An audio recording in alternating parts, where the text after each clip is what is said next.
DMK ಪಕ್ಷದ ಆಡಳಿತಕ್ಕೆ ಜನ ಎಷ್ಟು ಬೇಸತ್ತಿದ್ರು ಅನ್ನೋದು ಗೊತ್ತಾಗ್ತಾ ಇದೆ. ಈ ಕೊಳತ್ತೂರು ಸ್ಟಾಲಿನ್ ಅವರ ಭದ್ರಕೋಟೆ ಕಂಟಿನ್ಯೂಯಸ್ ಆಗಿ 3 ಬಾರಿ ಗೆದ್ದಿದ್ರು. ಈ ಬಾರಿಯೂ ಕೂಡ ಗೆಲುವಿನ ನಿರೀಕ್ಷೆಯಲ್ಲಿದ್ರು.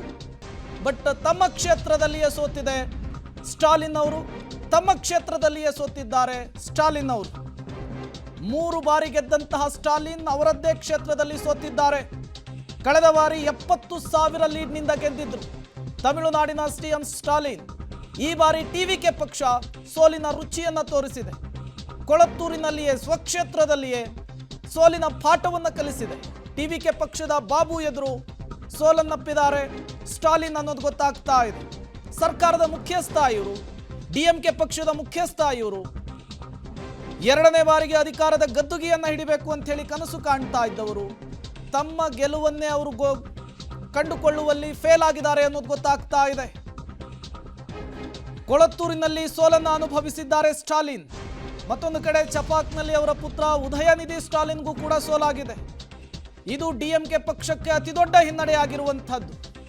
3 ಬಾರಿ ಗೆದ್ದಂತಹ ಕ್ಷೇತ್ರದಲ್ಲಿಯೇ ಈಗ ಜನತೆ ಸೋಲಿನ ಪಾಠವನ್ನು ಕಲಿಸಿದ್ದಾರೆ, ಸೋಲಿನ ರುಚಿಯನ್ನು ಕಲಿಸಿದ್ದಾರೆ. ಟಿವಿಕೆ ಪಕ್ಷದ ದಳಪತಿ ವಿಜಯ್ ಅವರ ಅಲೆಯಲ್ಲಿ, ಅವರ ಅಭಿಮಾನದಲ್ಲಿ ಈಗ ಸ್ಟಾಲಿನ್ ಅವರಿಗೆ ಸೋಲಿನ ರುಚಿಯನ್ನು ತೋರಿಸಿರುವಂತಹದ್ದು ತಮಿಳುನಾಡಿನ ಜನ. ಒಂದು ಕಡೆ ಕಳೆದ ಬಾರಿ ಅಧಿಕಾರದ ಗದ್ದುಗೆಯನ್ನು ಹಿಡಿದಂತಹ ಡಿಎಂಕೆ ಈಗ 3ನೇ ಸ್ಥಾನಕ್ಕೆ ಕುಸಿತಾ ಇದೆ. ಮತ್ತೊಂದು ಕಡೆ ಫ್ರಂಟ್ ಲೈನ್ ಲೀಡರ್ಸ್ಗಳ ಸೋಲು ನಿಜಕ್ಕೂ ಕೂಡ ಡಿಎಂಕೆ ಪಕ್ಷಕ್ಕೆ ಅರಗಿಸಿಕೊಳ್ಳೋದಕ್ಕೆ ಕಷ್ಟವಾಗ್ತಾ ಇದೆ. ಕೊಳತ್ತೂರು ವಿಧಾನಸಭಾ ಕ್ಷೇತ್ರ ಸ್ಟಾಲಿನ್ ಅವರ ಭದ್ರಕೋಟೆ, ಕಂಟಿನ್ಯೂಯಸ್ ಆಗಿ ಗೆದ್ದುಕೊಂಡು ಬಂದಂತಹ ಕ್ಷೇತ್ರ ಇದು. ಈ ಬಾರಿಯೂ ಕೂಡ ಗೆಲ್ಲುವ ನಿರೀಕ್ಷೆಯಲ್ಲಿದ್ರು. ಬಟ್ ಜನ ದೊಡ್ಡ ಶಾಕ್ ಅನ್ನು ಕೊಟ್ಟಿದ್ದಾರೆ. ತಮಿಳುನಾಡಿನಲ್ಲಿ ಈ ಮೂಲಕ ಡಿಎಂಕೆ ನೆಲ ಕಚ್ಚಿದೆ. ಜನನಾಯಕನ ಅಬ್ಬರಕ್ಕೆ ಡಿಎಂಕೆ ಛಿದ್ರವಾಗಿ ಹೋಗಿದೆ. ಮತ್ತೆ ಸರ್ಕಾರ ರಚನೆಯ ಹುಮ್ಮಸ್ಸಿನಲ್ಲಿದ್ರು ಸ್ಟಾಲಿನ್, ಉದಯನಿಧಿ ಸ್ಟಾಲಿನ್, ಡಿಎಂಕೆ ನಾಯಕರುಗಳು. ಬಟ್ ಸ್ವತಃ ಮುಖ್ಯಮಂತ್ರಿ ಸ್ಟಾಲಿನ್ ಅವರಿಗೆ ಸೋಲಾಗಿದೆ.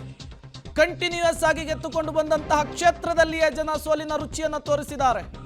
ಈ ಮೂಲಕ ಡಿಎಂಕೆಗೆ ಅತಿ ದೊಡ್ಡ ಹೊಡೆತವನ್ನ ತಮಿಳುನಾಡಿನ ಜನ ಕೊಟ್ಟಿದ್ದಾರೆ. ಕಳೆದ ಬಾರಿಯ ಚುನಾವಣೆಯಲ್ಲಿ ಕಮಾಲ್ ಮಾಡಿದಂತಹ ಡಿಎಂಕೆ ಈ ಬಾರಿ 3ನೇ ಸ್ಥಾನಕ್ಕೆ ಕುಸಿದಿದೆ. ಎಐಎಡಿಎಂಕೆ 2ನೇ ಸ್ಥಾನಕ್ಕೆ ಬಂದಿದೆ. ಕೆಲವೇ ತಿಂಗಳುಗಳ ಹಿಂದೆ ಸ್ಥಾಪನೆ ಕಂಡಂತಹ ಟಿವಿಕೆ ಪಕ್ಷ ಅತಿ ದೊಡ್ಡ ಪಕ್ಷವಾಗಿ ಹೊರಹೊಮ್ಮಿದೆ.